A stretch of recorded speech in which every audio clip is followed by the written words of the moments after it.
warahmatullahi wabarakatuh adik-adik. Waalaikumsalam warahmatullahi wabarakatuh.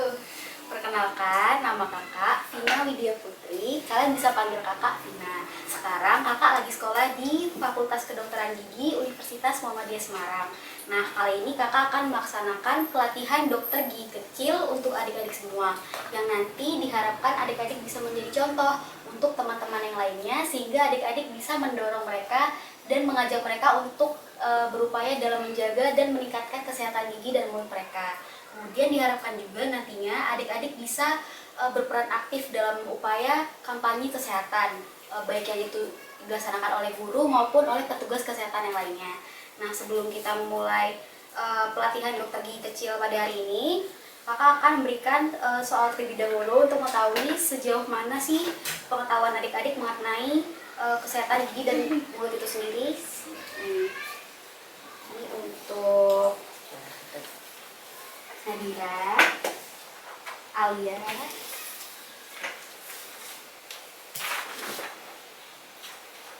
Nah, ini untuk pengerjaannya bisa dalam waktu 15 menit ya. Kakak lanjut ya adik-adik mengenai penyampaian materi pelatihan dokter gigi kecilnya.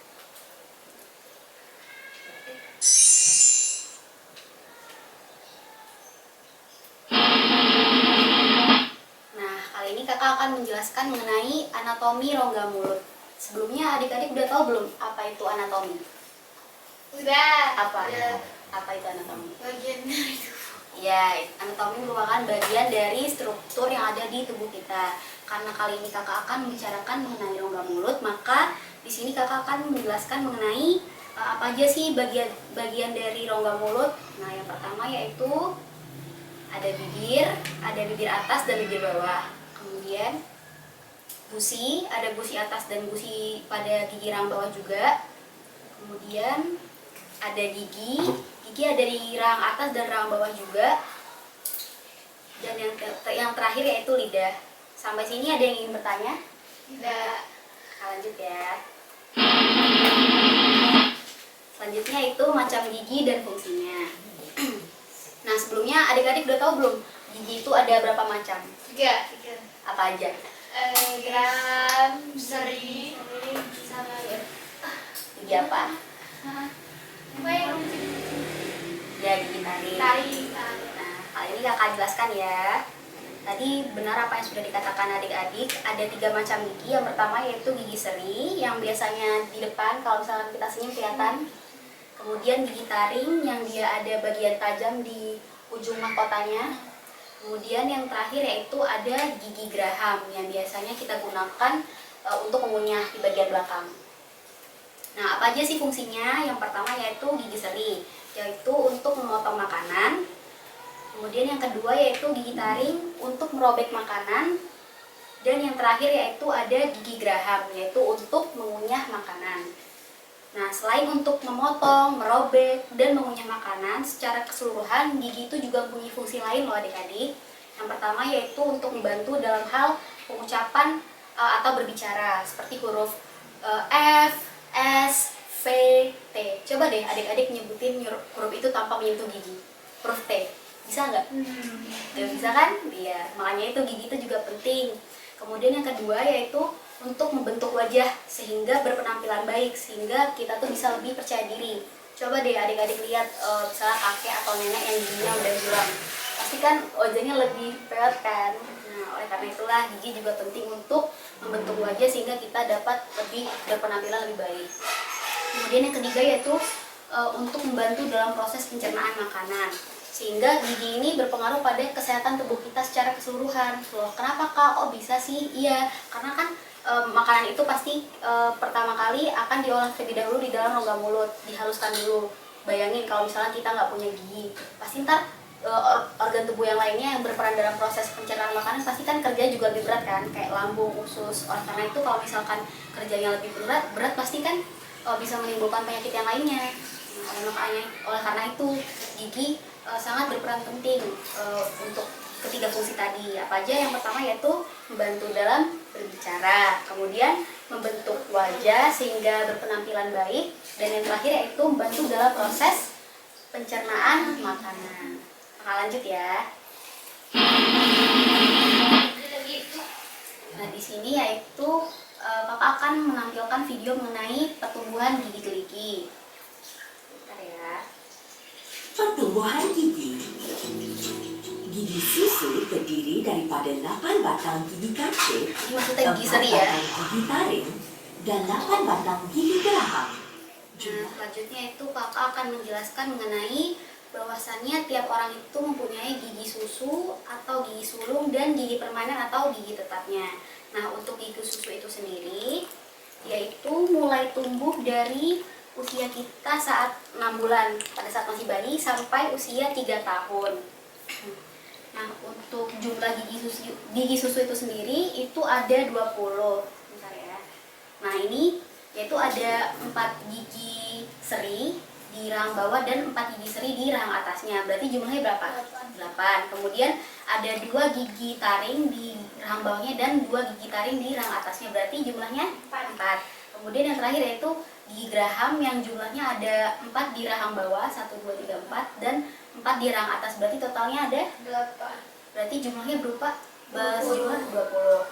Kemudian selanjutnya yaitu mengenai gigi permanen atau gigi tetap. Jadi setelah menginjak usia 6 tahun pasti setiap kita itu akan tumbuh namanya gigi permanen yang mana diawali dengan gigi geraham besar. Nah, gigi geraham besar itu yang di bagian sini. Jadi kakak jelaskan terlebih dahulu ya, untuk gigi dewasa ini sedikit lebih berbeda daripada gigi susu tadi. Untuk gigi dewasa ini dia ada gigi seri yang 4 tadi, kemudian gigi taring, kemudian gigi gerahamnya dibagi menjadi 2, ada gigi geraham kecil dan gigi geraham besar. Untuk gigi geraham kecil itu dia terletak setelah gigi taring di sini. Ini kan gigi taring, ini gigi geraham kecilnya. Dia jumlahnya ada 2, gigi geraham kecil 1 dan gigi geraham kecil 2. Sedangkan gigi geraham besarnya itu dia terletak di belakang setelah gigi geraham kecilnya. Ada 3, gigi geraham besar 1, 2, dan 3. Nah, untuk yang gigi geraham 3 ini disebut juga dengan gigi geraham bungsu.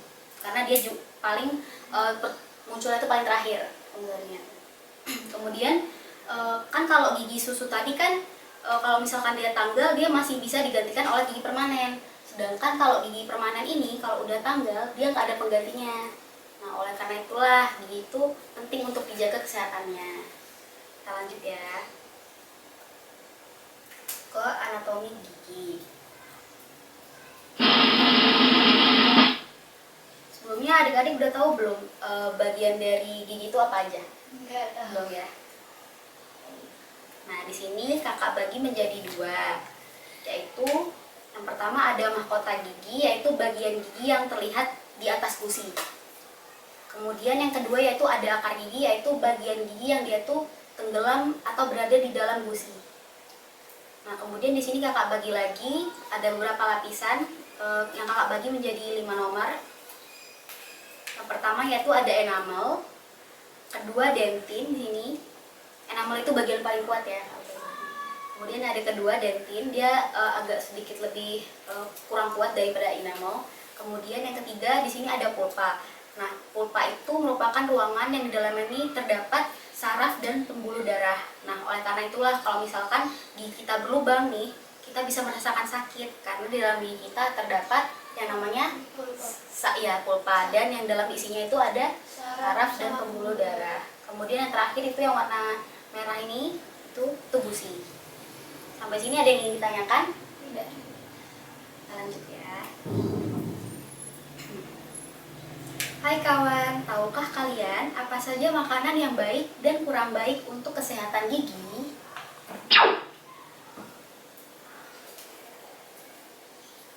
Nah, di sini kakak bagi menjadi 3.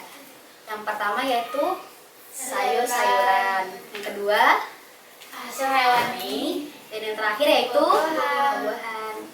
Sampai sini ada yang ingin ditanyakan? Tidak. Udah tahu ya berarti sayur-sayuran, ada brokoli, wortel, jamur, dan lain sebagainya. Kemudian untuk hasil hewani ada apa aja nih? Ikan, susu, telur, daging. Kemudian untuk buah-buahan ada apa aja nih? semangka, pisang, stroberi, jeruk, Kakak lanjut ya. Nah, kemudian untuk makanan yang kurang baik untuk kesehatan gigi, adik-adik tahu nggak ini apa aja? Tahu. Ini apa? Ada coklat, permen, es krim, soda. Untuk coklat, permen, sama es krim rasanya apa? Nah, Manis. manis kan? Kemudian kalau yang ini? Ini nih, yang ini. Soda. Rasanya apa? Kalau soda? Ada yang manis. Ada juga yang asam. Nih. Kalau yang ini biasanya kalau habis makan popcorn, cupcake, donat, biasanya suka lengket-lengket nggak? Iya. Nah, iya kan? Nah, oleh karena itu makanan yang kurang baik ini kakak bagi lagi menjadi beberapa kelompok. Yang pertama yaitu makanan dan minuman yang asam atau bersoda. Kemudian makanan dan minuman yang mengandung gula tinggi seperti yang sudah adik-adik bilang tadi, ada coklat, permen, es krim. Kemudian ada makanan yang lengket seperti tadi, ada popcorn, terus ada cupcake, ada donat. Kemudian yang terakhir yaitu ada makanan seperti keripik berbumbu. Jadi makanan-makanan ini boleh untuk tetap dimakan, tapi harus tetap dikurangi ya adik-adik. Jangan sering-sering. Kemudian kalau habis makan ini juga sebaiknya itu berkumur. Sampai sini ada yang ingin ditanyakan? Tidak. Lanjut ya. Tahukah kalian apa itu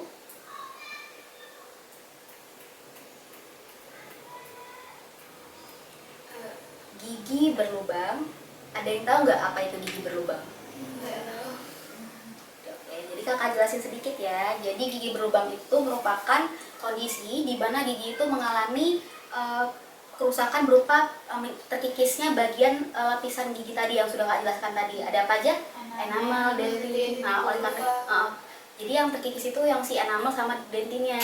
Oleh karena itulah, karena dia terkikis, terbentuklah suatu lubang yang kita sebut sebagai gigi berlubang. Lanjut ya. Nah, mengapa gigi bisa berlubang? Sama seperti kita manusia sebagai makhluk hidup, bakteri kan juga merupakan makhluk hidup juga nih. Dia juga butuh yang namanya makanan. Nah, makanan itu dia peroleh dari sisa-sisa makanan yang menempel di gigi kita. Nah, setelah dia memproses atau mengolah makanannya tersebut, pastikan dia juga perlu mengeluarkan sisa-sisa makanan tersebut. Kalau kita kan seperti buang air kecil atau buang air besar. Nah, kalau bakteri ini dia menghasilkan sisa-sisa makanan itu yang sudah diolah itu berupa asam. Jadi gigi itu kan merupakan bagian paling kuat dari tubuh kita. Dia bahkan lebih kuat daripada tulang, tapi dia tidak tahan terhadap asam. Oleh karena itulah tadi asam yang dihasilkan bakteri tadi itu bisa menyebabkan terkikisnya lapisan luar dan lapisan dalam dari gigi tadi yang sudah saya jelaskan, ada enamel sama dentin. Jadi penyebab gigi berlubang itu adalah asam yang dihasilkan oleh bakteri dan juga sisa-sisa makanan yang bertumpuk tidak dibersihkan. Oleh karena itulah sikat gigi juga merupakan hal yang penting. Nah, lanjut ya. Sini ada video juga mengenai mengapa gigi kita berlubang. Kemudian hati-hati terhadap makanan-makanan yang manis seperti coklat dan juga permen. Sebab makanan-makanan manis tersebut membantu pembentukan asam yang menyebabkan gigi berlubang. Nah, adik-adik mengenai gigi berlubang tadi yang sudah kakak jelaskan, apakah ada yang ingin ditanyakan? Tidak ada. Kakak lanjut ya. Oke.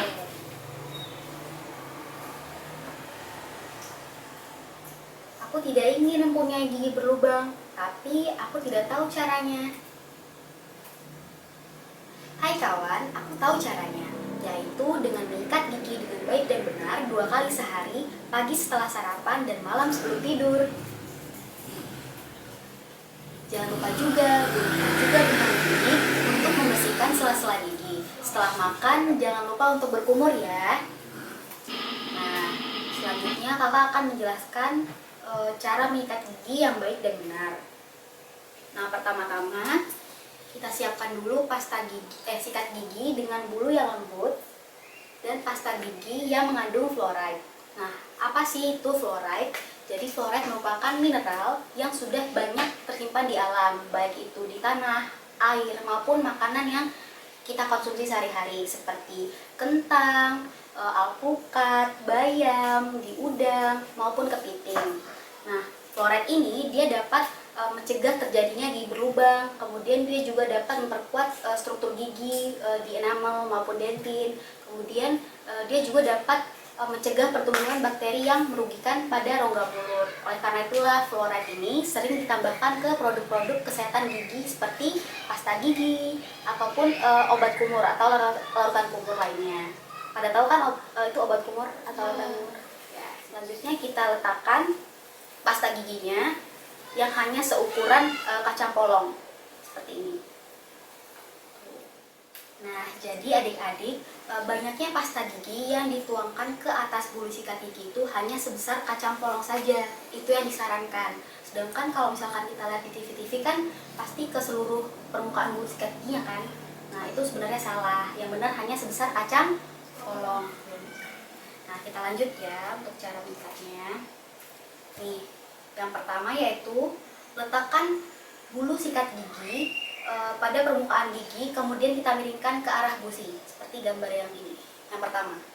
Kemudian selanjutnya yaitu kita sikat dengan cara sedikit bulat-bulat di daerah gusinya, kemudian kita hempaskan ke arah giginya. Kayak gini. Gitu. Bulat-bulat sedikit di gusinya, kemudian kita hempaskan ke arah gigi atau kita sikat ke arah giginya. Jadi dari arah gusi ke gigi. Jadi bukan kayak lurus samping-samping ini aja. Yang benar itu dari arah gusi ke gigi.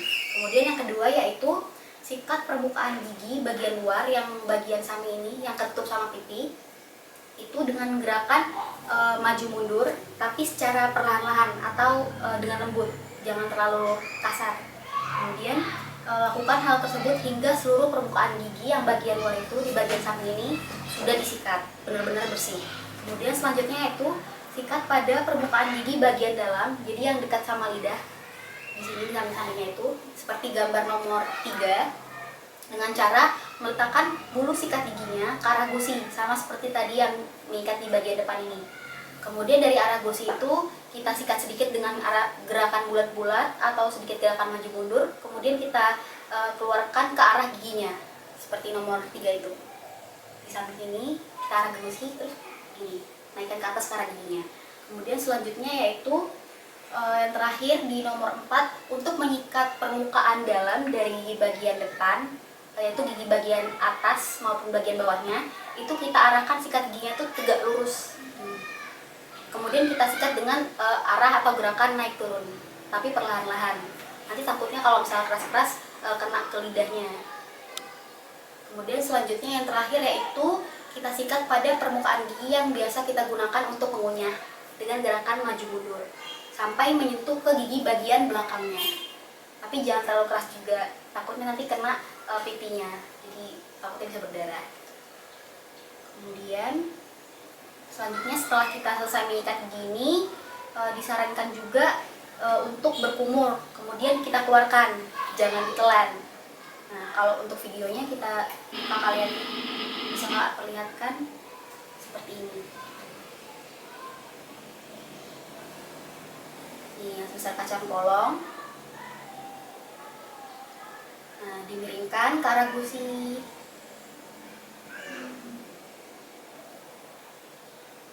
Ini bulat-bulat sedikit diturunkan. Bulat turun. Sampai semuanya bersih.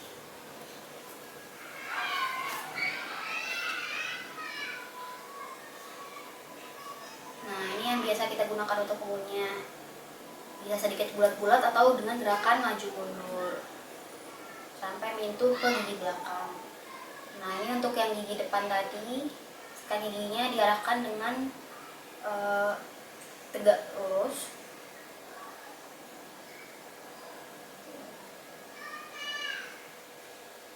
Tuh, begitu juga dengan gigi depan yang bagian bawah. Ya. Kita lanjut. Di sini kakak ada video dari Nusa.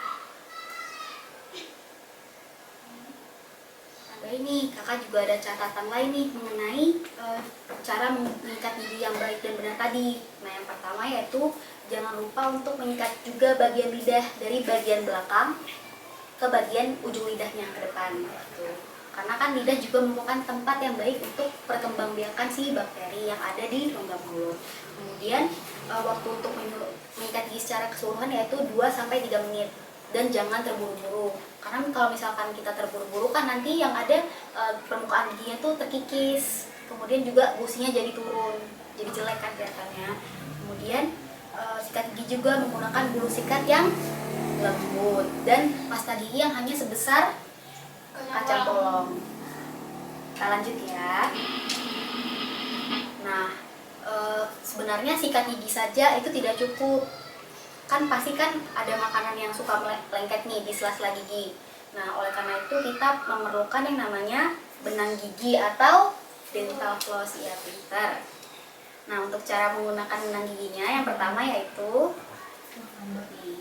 kita ambil benang gigi secukupnya, kemudian kita lilitkan ke jari telunjuk atau jari tengah. Kemudian setelah kita lilitkan ke jari telunjuk atau jari tengah di tangan kanan dan kiri, kita tahan menggunakan ibu jari. Kemudian selanjutnya kita masukkan ke sela-sela gigi. Kemudian kita naikkan ke atas. Jadi kayak naik turun ini loh, gambar ini. Jadi untuk mengeluarkan sisa-sisa makanan yang menyangkut di sela-sela giginya. Sampai sini ada adik-adik yang ingin bertanya? Lanjut ya. Nah ini, hai kawan, tahukah kalian apa saja penyakit atau kelainan yang sering dijumpai pada gigi? Nih, yang pertama yaitu ada gigi berlubang dan sisa akar. Nah, kakak tanya lagi ya. Tadi penyebab gigi berlubang apa?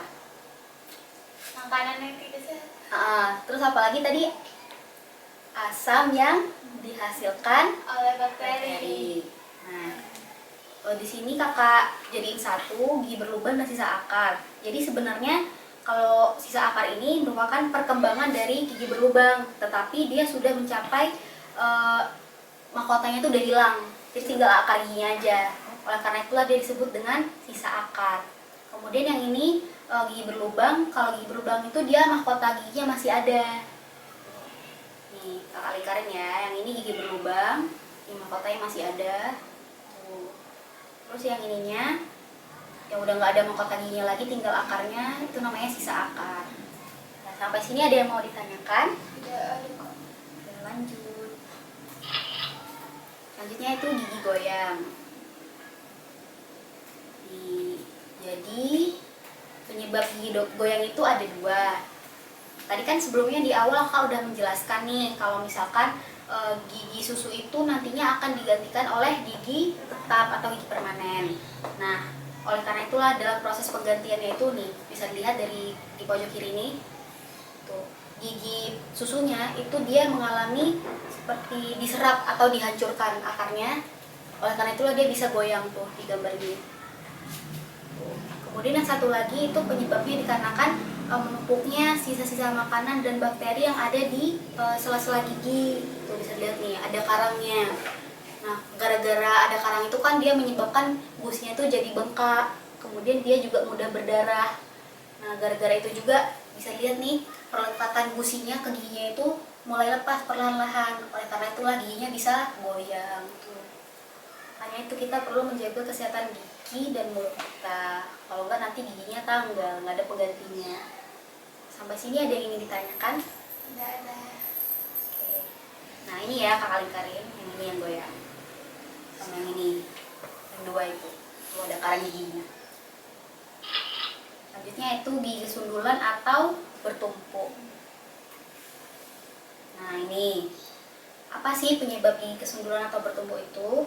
Jadi penyebabnya yaitu gigi sulungnya atau gigi susunya itu belum tanggal, sedangkan gigi tetapnya atau gigi permanennya itu udah mulai tumbuh. Nah, gigi sulung ini tuh gigi kesundulan ini tuh harus segera dibawa ke dokter gigi ya.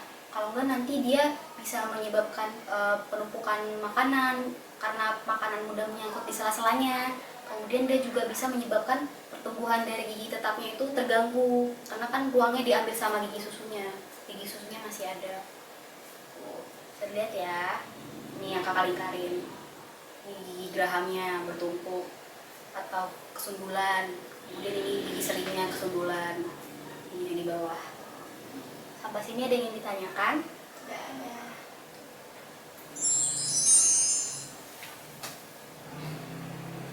Nah ini jangan lupa ya, setiap 6 bulan sekali periksa gigi ke dokter gigi ya. Cintai gigimu, senyum sehat, indah berseri. Nah sebelumnya kakak akan menjelaskan terlebih dahulu nih, apa saja sih tanaman yang baik untuk kesehatan gigi dan mulut kita. Bentar ya. Nah ini bisa dilihat ya. Yang pertama, ini bisa adik-adik pegang aja. Nah yang pertama itu di pojok kiri itu ada daun sirih. Daun sirih itu dia berfungsi untuk mencegah bau mulut, kemudian juga bisa untuk melindungi gigi terhadap bakteri, mencegah gigi berlubang, dan juga untuk memperkuat gusi dan gigi. Kemudian selanjutnya itu ada apel. Apel ini dia tinggi akan serat, menghilangkan plak dan plak atau yang mana plak itu isinya bakteri. Kemudian menetralisir asam rongga mulut, karena kan tadi asam itu bisa mengikis lapisan gigi. Kemudian ada jahe. Jahe itu bisa memberikan efek antibakteri. Kemudian dia juga dapat mengurangi rasa sakit pada gigi. Kemudian selanjutnya ada kunyit. Ini dia bisa mencegah terbentuknya plak atau bakteri, kemudian mencegah peradangan, memutihkan gigi, dan menyembuhkan infeksi pada rongga mulut. Kemudian yang terakhir yaitu timun yang biasa ada di lalapan. Itu dia tinggi akan serat, menghilangkan plak atau bakteri, dan menghilangkan bau mulut. Jadi tanaman ini sangat bermanfaat ya. Sebenarnya masih ada banyak lagi sih, tapi di sini yang dijelaskan yang ini aja. Lanjut ya. Ya sampai sini. Apakah ada yang ini ditanyakan lagi? Tidak ada. Sebelum kita lanjut ke post test? Tidak ada. Nggak ada. Terima kasih adik-adik. Kita post test dulu ya. Sama seperti pretest tadi, waktunya 15 menit.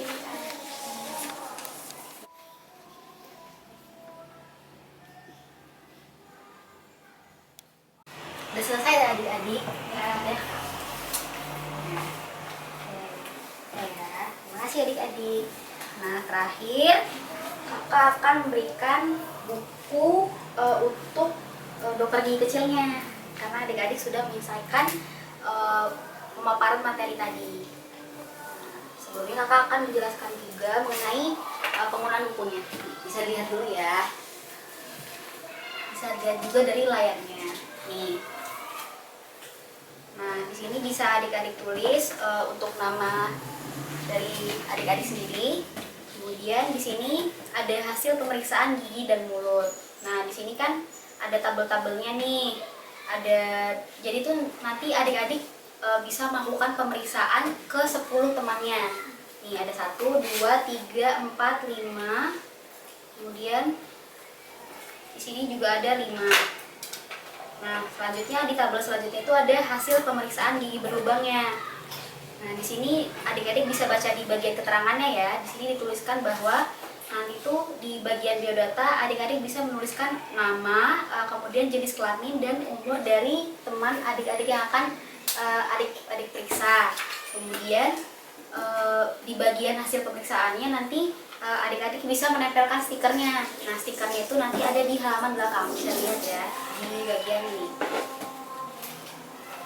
Nah, di bagian ini. Kalau misalkan giginya berlubang, adik-adik bisa tempelkan stiker yang ini, yang segi. Kemudian kalau misalnya giginya dalam keadaan baik, bisa ditempel stiker yang ini. Nah, kemudian nanti di bagian keterangannya itu bisa adik-adik isi dengan jumlah gigi teman adik tersebut, ada berapa banyak sih yang mengalami gigi berlubang.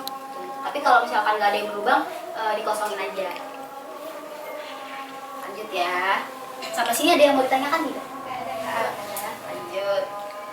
Hasil pemeriksaan. Nah, di sini juga ada panduannya juga buat adik-adik tadi mengenai yang sudah kakak jelaskan tadi. Gimana sih yang bentuk gigi berlubang, kemudian yang sisa akar, kemudian yang tadi kesundulan atau bertumpuk, kemudian yang goyang. Jadi kalau misalnya adik-adik nanti lupa, bisa dilihat lagi ya gambarnya. Nah, kemudian untuk hasil selanjutnya itu ada pemeriksaan gigi susu dan gigi permanen yang dari penyakit-penyakit tadi. Nah, di sini sama seperti yang tadi ada biodata siswa atau murid yang akan adik-adik periksa. Kemudian di sini ada tabel gigi kesundulan, gigi goyang, dan gigi sisa akar, yang mana nanti bisa adik-adik centang nih kalau misalkan teman-teman yang sudah adik-adik periksa nanti ternyata mengalami penyakit tersebut gitu. Jadi nanti dikasih centang aja, terus nggak ada keterangannya. Tuh. Sama seperti tadi, nanti pemeriksaannya dilakukan ke 10 anak ya. Nih, ada 2. Kemudian di sini juga ada panduan mengenai cara menyikat gigi yang baik dan benar. Kemudian ada juga nih gambarnya. Ini juga ada tips-tipsnya yang tadi kakak bilang, yang dibuat sampai 3 menit untuk menyikat lidah. Tuh ada. Jadi kalau misalkan nanti lupa bisa dibaca lagi. Kemudian di sini juga ada pemeriksaan mengenai banyaknya menyikat gigi dalam sehari. Nah, di sini sama seperti yang tadi, ada biodata siswa atau murid yang adik-adik periksa dari nama, jenis kelamin dan umur. Kemudian dia menyikat gigi pada pagi dan malam hari tidak. Nah, nanti kalau misalkan dia di pagi hari menyikat, nanti adik-adik bisa memberikan stiker di sini. Ada stiker matahari jika pada pagi hari dia menyikat giginya. Kemudian stiker bulan untuk jika dia malam hari menyikat giginya. Gitu. Sama seperti yang tadi, dia juga dilakukan pemeriksaan pada 10 anak. Kayak ada 2 lembar. Ya. Sampai sini ada yang ingin ditanyakan? Baik, sekian ya dari kakak. Terima kasih banyak adik-adik sudah memperhatikan dan mendengarkan. Semoga ilmunya bermanfaat. Oke. Baik, terima kasih. Wassalamualaikum warahmatullahi wabarakatuh. Waalaikumsalam warahmatullahi wabarakatuh.